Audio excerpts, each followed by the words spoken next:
Ukraine के युद्ध में जेलेंस्की की सेना को 6 महीने बाद शनिवार को बड़ी कामयाबी हाथ लगी है। यूक्रेन की सेना ने देश के पूर्वोत्तर इलाके में स्थित इजियम शहर से रूसी सेना को मार भगाया है। यूक्रेन की सेना लगातार इस इलाके में आगे बढ़ती जा रही है और युद्ध का एक नया नाटकीय चरण अब शुरू हो गया है।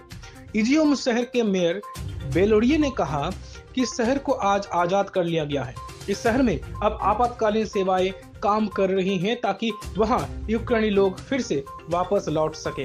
पूरे खार्किव इलाके में रूसी सेना को भारी नुकसान उठाना पड़ा है और उसके सैनिक एक गांव से दूसरे गांव में भागने को मजबूर हो गए हैं।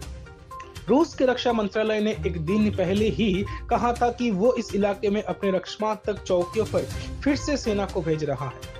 उसने अब शनिवार को पुष्टि की है कि उसकी सेना इजियम शहर से लौट गई है। रूस ने दावा किया है कि उसकी सेना एक योजना के तहत पीछे हटी है ताकि पूर्व में अपनी स्थिति को मजबूत किया जा सके।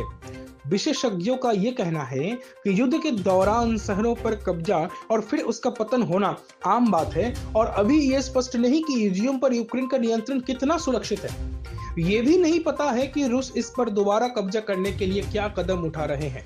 विशेषज्ञों के मुताबिक इजियम शहर का रूस के हाथों से निकल जाना यूक्रेन के जंग में ऐतिहासिक मोड़ साबित हो सकता है। इसकी तुलना यूक्रेन की राजधानी कीव के पास से रूसी सेना के खाली हाथ लौटने की जा रही है। खबरों के मुताबिक इस जीत की गवाह एक यूक्रेनी अधिकारी ने बताया है कि इस इलाके में रूसी सेना की हार के पहले संकेत शुक्रवार को उस समय मिली जब रूसी सेना ने एक रेलवे स्टेशन के पास सफेद चंदा दिखाया। उन्होंने बताया कि पूरी रात इस इलाके में सड़कों पर भारी लड़ाई हुई थी। यूक्रेन का कहना है कि देश के पूर्वोत्तर इलाके में जोरदार आक्रमणात्मक लड़ाई चल रहा है।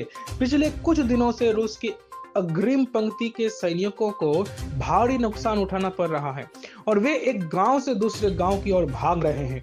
इस जीत से उत्साहित यूक्रेन के राष्ट्रपति जेलेंस्की ने कहा कि हम धीरे धीरे फिर से अपना इलाका वापस हासिल कर रहे हैं।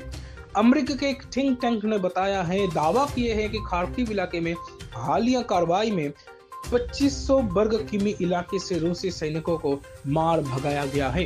ब्यूरो रिपोर्ट, कैलकॉलिंग नेशनल, न्यू दिल्ली।